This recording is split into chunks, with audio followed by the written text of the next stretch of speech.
Now we can go for classification of sugars. That is saccharides, even they can be classified based on the nature. So these can be considered as sugars and non-sugars. So here, if you go for that classification, there are two types based on their nature. One is considered as sugar, other one will be considered as non-sugars. Sugars and non-sugars. So here if you go for that major difference between the sugars and non-sugars, which are considered as sugars, these are the carbohydrates which can be having crystalline structure. There are two types of salts, one is crystalline and amorphous. Similarly, if you go for these sugars, they will be crystalline in nature. Crystalline in nature. And they are usually sweet in taste. They are sweet in taste. And once you can consider that one is crystalline and the one is sweet in taste, and in case if they are said to be soluble or insoluble in water, if they are asking that question, then you should remember these sugars are soluble in water. Soluble in water. So sugars are those which are crystalline in nature, which are sweet in taste, and they are soluble in water. And if you go for non-sugars, it will be quite opposite to this. So they are usually amorphous in nature. Amorphous in nature. Like a talcum powder, they will be very smooth in nature. And they are tasteless. So it is said to be sweet in taste, and here it is said to be tasteless. And they are not having any particular characteristic taste. And if you go for that solubility, they are insoluble in water. So that means sugars are crystalline, non-sugars are amorphous. Sugars are sweeter in taste, they are tasteless. Sugars are soluble in water and non-sugars are insoluble in water. Of course, which are those saccharides, you can give example. So for sugars, we can give example. Monosaccharides, all monosaccharides are sugars, monosaccharides, and you can consider many oligosaccharides. Oligosaccharides, they will be acting as sugars. Whereas, but not all oligosaccharides. It depends. But all monosaccharides are sugars. And if you go for non-sugars, so non-sugars means you can consider polysaccharides as example. So polysaccharides are usually insoluble in water, they are tasteless, they are amorphous in nature, hence they comes under non-sugars. So cellulose is insoluble in water. So now we can consider the saccharides which are classified as sugars and non-sugars. Now we can distinguish sugars and non-sugars by important tests, like whether they are said to be reducing sugars or non-reducing sugars. So that means sugars can be further classified into two types. One is reducing sugars, another one is non-reducing sugars.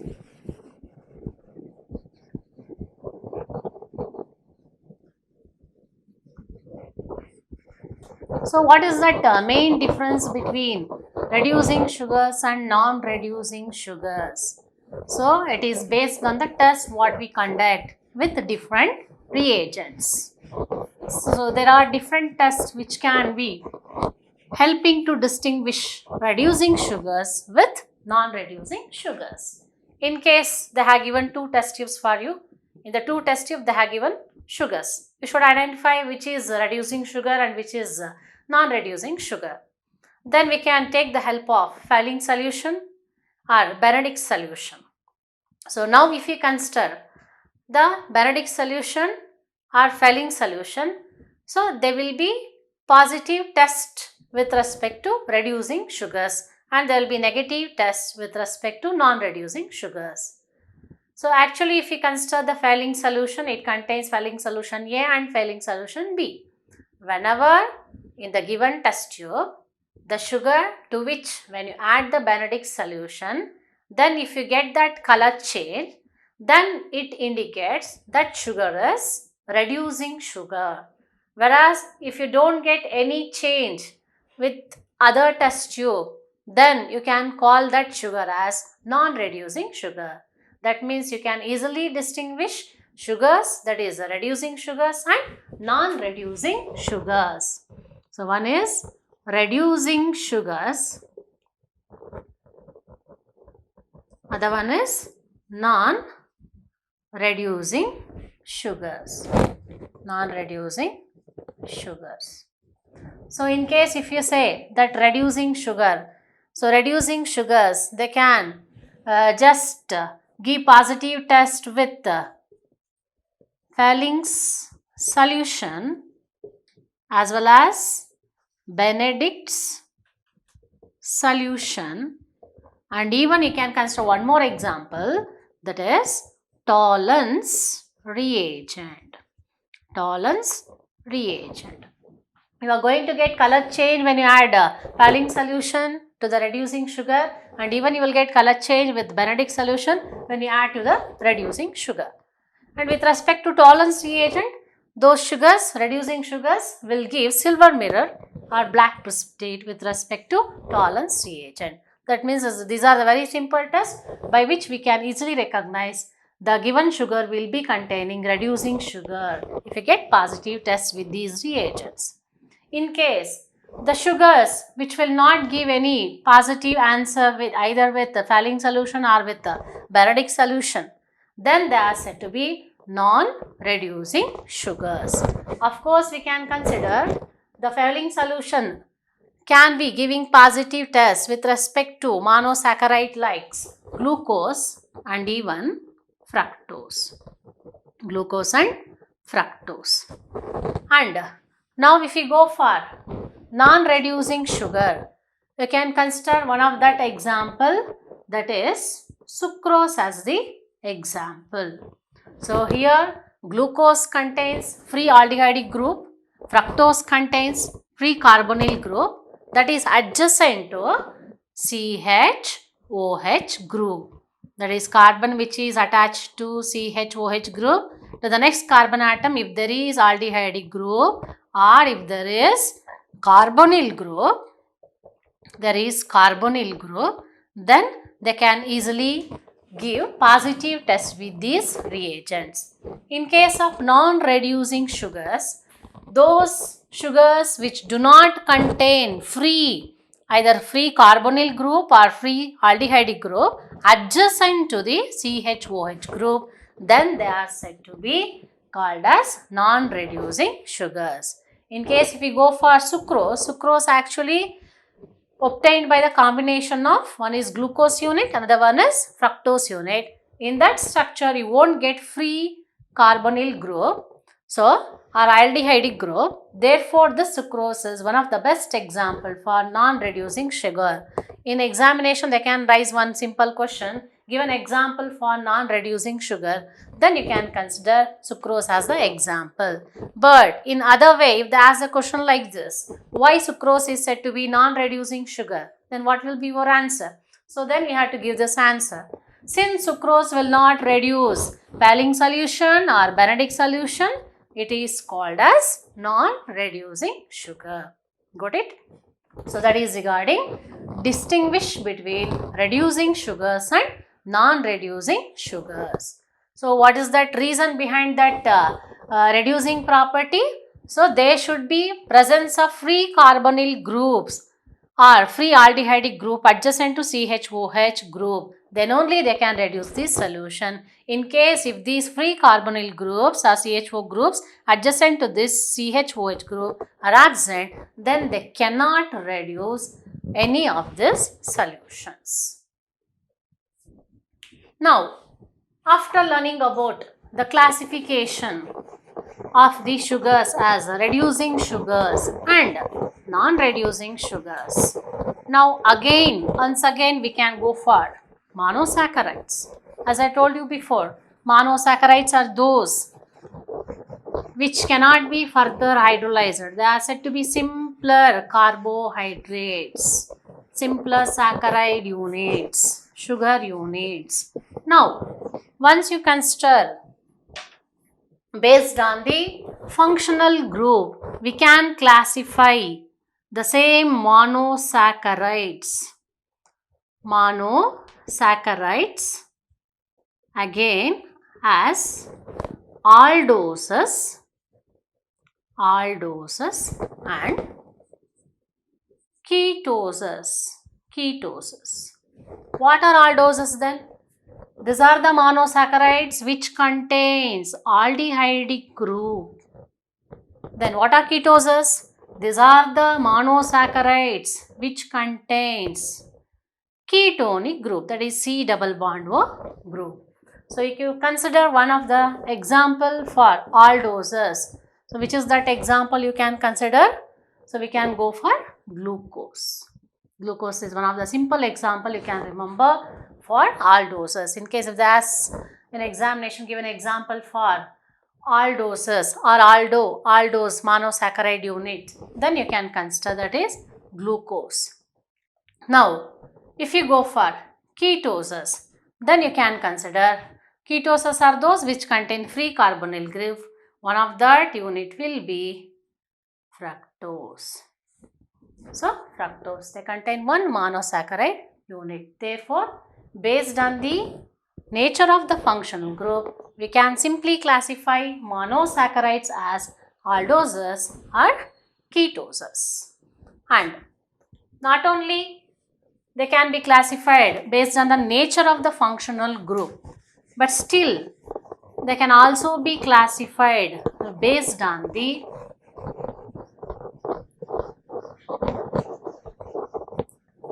number of carbon atoms.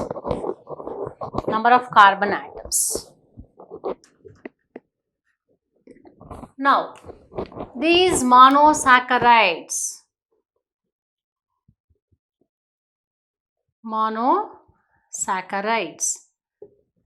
contains different number of carbon atoms. So, we can consider starting with trioses. So, trioses means what? As the name itself indicates, they contain, this is only one monosaccharide unit of course, but still it is containing 3 carbon atoms. Then trioses are monosaccharides which contains 3 carbon atoms. Hence they are considered as trioses. And these trioses may be considered as aldoses or hexoses. So, in case any aldose which contains 3 carbon atoms, then it is called as aldotriose. Ketotriose. Now, if I take one simple example, so that is CHO, another one is CH2OH. So it is one of the best example which you can remember. So it is example for trioses, that is aldotriose. Why?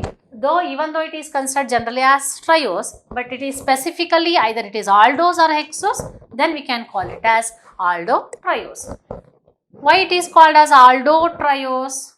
It is aldotriose because it contains 3 carbon atoms. And why it is said to be aldo means it is containing functional group, that is CHO. It is actually named as D-glyceraldehyde. Actually, this notation D representing the OH group, which is asymmetric carbon atom present at the center. OH group is on right hand side. Hence, it is represented by the notation D, that is capital D. And this D-glyceraldehyde is said to be one of the specific example for aldotriose. And One more example you can consider, that is for triose. So now in case if you say 3 carbon atoms are there, and let me write, it is CH2OH, it is C double bond O, and it is CH2OH. Now it is example for trioses. So because it contains 3 carbon atoms, it is also monosaccharide unit. So whether it is aldose or ketose means it is keto triose. Keto triose. Why it is said to be keto triose? Triose means it is having 3 carbon atoms. Keto means it is having ketonic group, that is carbonyl C double bond O group. Hence it is example for keto triose. So what is that name you can provide for this structure? 2 hydroxyl groups are there. Hence I can write it as dihydroxy acetone. Dihydroxy acetone. Actually acetone formula CH3COCH3. It is derived from acetone CH3COCH3. So on either side hydrogen atoms, one hydrogen atom from CH3 group, each is replaced by OH group. Hence the name we can provide for this is dihydroxy acetone. So that is, so one of the best example for aldotriose is D-glyceraldehyde. One of the best example for aldo, that is ketose is not aldo, for ketotrioses, that is dihydroxy acetone. So that means these are the carbohydrates. They are containing only one monosaccharide unit, but of course they contain many number of carbon atoms. Like trioses, even we can go for tetroses, pentoses, hexoses, heptoses. And in case if you consider the carbon chain, if it is containing 3 carbon atoms, it is trioses. And in case if it is carbon chain is containing 4 carbon atoms, then it is said to be tetroses.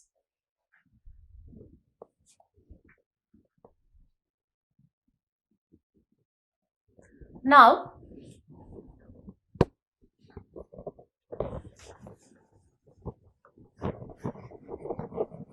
in spite of writing 3 carbon atoms,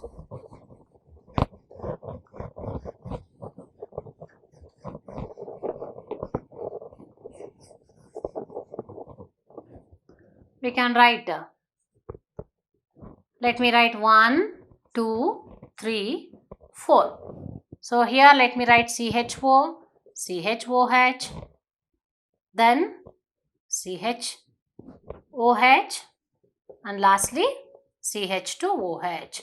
It is one of the example given for tetrose, aldotetrose. It is particularly called as aldotetrose. Why it is said to be called as aldotetrose? Because it contains 4 carbon atoms along with the functional group, that is aldehydic group. So it can be named as erythrose. Erythrose. So erythrose is example for tetroses. And if you go for 6 carbon atoms are there, let me write C 2, 3, 4, 5, 1, 2, 3, 4, 5, 6. So let me write very first beginning, it will be CHO, then CHOH, CHOH, CHOH, CHOH, and lastly CH2OH. It is named as, what is the general name you can provide for this? It is aldohexose. Aldohexose. Aldo means it contains aldehydic group. Hexose means it contains 6 carbon atoms. It is containing 6 carbon atoms. Hence aldohexose containing 6 carbon atoms along with one functional group, that is CHO. Now we can specifically go for aldohexoses. That is aldohexose. What is aldohexose? Aldohexose, as the name itself indicates, it contains aldehyde as a functional group and 6 carbon atoms. the saccharide which contains 6 carbon atoms and aldehyde group, it is called as aldohexose. And what is that observations you can observe in case of aldohexose? So very first, you can generalize that their general formula can be represented as C6H12O6. What is that formula? C6H12O6. There are 6 carbon atoms, 6 oxygen atoms, but double of this, that is 12 hydrogen atoms. Now let me write that structure, open chain structure. So how many carbon atoms we require here? Let me start with 2, 3, 4, 5, 6. I have written 6 carbon atoms. Now, it is aldohexose. Hence, in the very first place, I am going to write aldehyde group, that is CHO. Then, I can extend the next carbon atom, CHOH, CHOH, CHOH, CHOH, and CH2OH. You can cross check the molecular formula whether it is satisfying or not. 6 carbon atoms, as I told you before, first, second, third, fourth, fifth. There are 6 carbon atoms. And how many hydrogen atoms? 12. 1, 2, 3, 4, 5, 6, 7, 8, 9, 10, 11, 12. And how many oxygen atoms? Totally 6 oxygen atoms are exactly. Now this is that open chain structure I have written. And now let me do some rearrangements. This open chain structure can get converted into closed ring structure by undergoing internal change. What are those internal changes can be taking place? Now I have given here, there are 6 carbon atoms here. The first carbon atom containing functional group CHO, and which is that highest asymmetric carbon. What is that asymmetric carbon? You know, asymmetric carbon is that carbon which is attached to 4 different groups. Such carbon will be considered as asymmetric carbon or chiral carbon. Now, here this carbon is not asymmetric. So, because C double bond O, it is 2 bonds are attached to same oxygen atom. And the next carbon atom, second carbon atom, one side hydrogen, another side OH, another side CH2, another side same. That is, including all these groups, that is different. Therefore, it is second carbon atom is asymmetric carbon. Similarly, third carbon atom is asymmetric carbon. Fourth carbon atom is asymmetric carbon. And even fifth carbon atom is also asymmetric carbon. But this 6th carbon is not asymmetric because the same carbon atom attached to hydrogen, identical hydrogen atoms. Hence, it cannot be considered as asymmetric carbon. Now, there are totally how many asymmetric carbon atoms are there? 4 asymmetric carbon atoms are there. Now, what is that change we are going to consider in this case? So, it can convert into cyclic ring structure. How it is possible? You just observe here. Here the functional group CHO, and it is interacting with the highest asymmetric carbon atom, that is CHOH. Next to this CH2OH will interact with one another to form cyclic ring. H, one possibility, this H will be get attached to the oxygen in the form of OH, and there will be cleavage of bond. C double bond O will be there. As usual, you know that C double bond O will be get cleavage. Then that bond of oxygen will be helping to make bond with this 5th carbon atom hydrogen, and that results. So first let me write the same 6 carbon atoms here. 1, 2, 3, 4, 5, 6. And whatever the changes I am going to do here, you please observe carefully. So here it will be as it is CH2OH. And second carbon atom, it will be same CHOH. And third, same CHOH. And fourth, CHOH. But in fifth, here let me write that CH this side and here you can write it is making linkage through one of the, I am going to remove the one of the hydrogen atom and it is getting attached to the first functional group carbon atom. So I can write CHOH. I am making the link of the hydrogen atom to the oxygen atom of CHO. Then there will be remaining, what remaining? Oxygen. These two carbon atom, first carbon atom and fifth carbon atom are getting linked to one another through which atom? Oxygen atom. There is a new bondage between first carbon atom and the fifth carbon atom in a molecule itself, so that it results in the formation of cyclic ring structure. So what type of cyclic ring structure here you can consider? So this cyclic ring structure contains how many atoms totally? 1, 2, 3, 4, 5 and 6. Hence it is said to be hexagonal cyclic ring structure of which compound? That is aldohexose. It is considered as aldohexose. And now I can just change with respect to the first asymmetric carbon atom. Let me interchange the position of hydrogen and hydroxyl group. Then what you can write the next isomer form for this? 1, 2, 3, 4, 5, 6.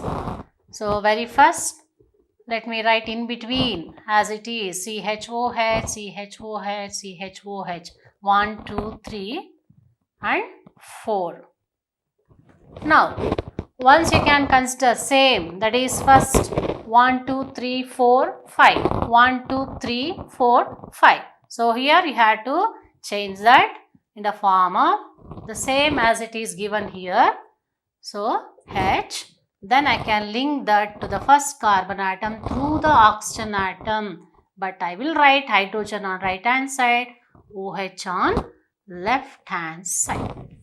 Now there is a linkage between the first carbon atom and the fifth carbon atom, and here CH2OH will be as it is.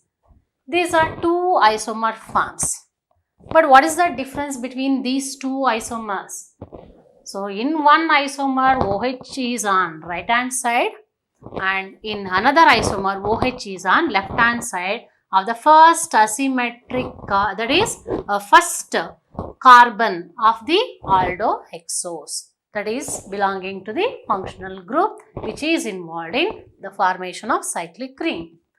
Now we can call it as alpha form of aldohexose, and for this we can give the name as beta form of aldohexose.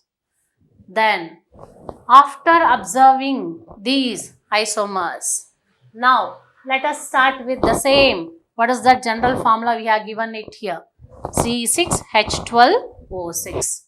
And what are the number of possible isomers from aldohexose? Then you remember it is given by the formula number of isomers is equal to 2 power n, where that n represents number of asymmetric carbons. So it is equal to 2 power. How many asymmetric carbon atoms are there in this aldohexose? There are 4. Hence 2 power 4, that is nothing but 16 isomers are possible. And now we can say that among these 16 isomers of the aldohexose, 8 will be of D form and remaining 8 will be of L form. On what basis you are going to distinguish them as capital D form and capital L form? It is based on the configuration of glyceraldehyde that is taken as standard. I have given it already. CHO, CH, OH, CH2OH. So it is D-glyceraldehyde. It is taken as standard configuration for comparison with other saccharides. Now, in D-glyceraldehyde, OH group is on right hand side. It is asymmetric carbon atom. There, OH group is on right hand side. Now, for this, whether you have to consider it is D form of monosaccharide or L form of monosaccharide, that is just decided by considering or by comparing with respect to the configuration of D-glyceraldehyde. And here we can find there OH, it will be on that highest asymmetric carbon atom you should select. Which is that highest asymmetric carbon? Fifth is the highest number, that is asymmetric carbon. For this highest asymmetric carbon atom, OH is lying on right hand side. So linkage is on right hand side. Hence, it is what form? D form of aldohexose. D form of aldohexose. That is capital D. You remember, not small d, it is capital D. And in case if that OH group is on left hand side, ring is on left hand side, then it would be written as L form. But absolutely here what you should consider, it is D alpha form and it is D beta form. D alpha form, another one is D beta form. And now if you consider, one is D form, other one is L form, but both are said to be D form because OH group of asymmetric, highest asymmetric carbon are lying on the right hand side. And one more distinguished character is there, that is, one is represented by positive and another one will be represented by negative sign. When do you get that positive symbol for any isomer and negative symbol for any isomer? Any monosaccharide, if it is dextrorotatory, optical, regarding optical activity, if that isomer rotates the plane polarized right, towards the right, then it is said to be plus, that is nothing but dextrorotatory, dextro, that is dextro isomer. In case if that isomer is rotating the plane polarized right, it is in anti-clockwise direction, left hand side, then we can call it as levorotatory, that is considered as levorotatory, that is levo isomer. But of course, these are said to be dextrorotatory isomers. When you consider one of the best example for aldohexose, that has nothing but glucose, there you will get that example as positive form. So that positive symbol represents what? That is dextroisomer. Negative symbol represents what? Levoisomer. Not only positive or negative symbol, even instead of using positive symbol, you can even write it by small d. It is not capital D. Remember, capital D is with respect to the comparison of configuration with glyceraldehyde as standard. But small d, it is representing the rotation of the plane polarized right with respect to optically active isomer. So D is positive. And for levo, we can represent by negative symbol or you can represent it by small l. One is dextrorotatory isomer, other will be levorotatory isomers. So that means for the given any configuration, that is for any type of saccharides, we can decide them whether they are D form or L form. Another form is what form? L form. D or L form, or similarly whether they are dextrorotatory, that is D or plus, or levorotatory, L or minus. We can easily distinguish them as D or L, or plus or minus. And here you can consider that for this isomer, I am representing it as alpha form and here I am representing it as beta form. It is based on, in the alpha form, OH group is on right hand side of the first carbon atom, whereas in beta form, OH group is on left hand side of the first carbon atom. That is that main difference between alpha form and beta form of these two isomers of aldohexose. Got it? So that are the main differences between different types of isomers regarding their configuration or regarding their rotation of plane polarized right, that is their optical activity. So we can consider aldohexoses. Generally they are represented by general formula C6H12O6. But specifically if you go for one of the best example for aldohexose, which is that best example for aldohexose, we can quote that best example for aldohexose as, that is glucose itself. Example is glucose. It is the most important example for aldohexoses. It is very important from examination point of view. You have to learn in detail regarding the structure of the glucose and even the elucidation of the structure of the glucose and its preparation and its Harvard structure.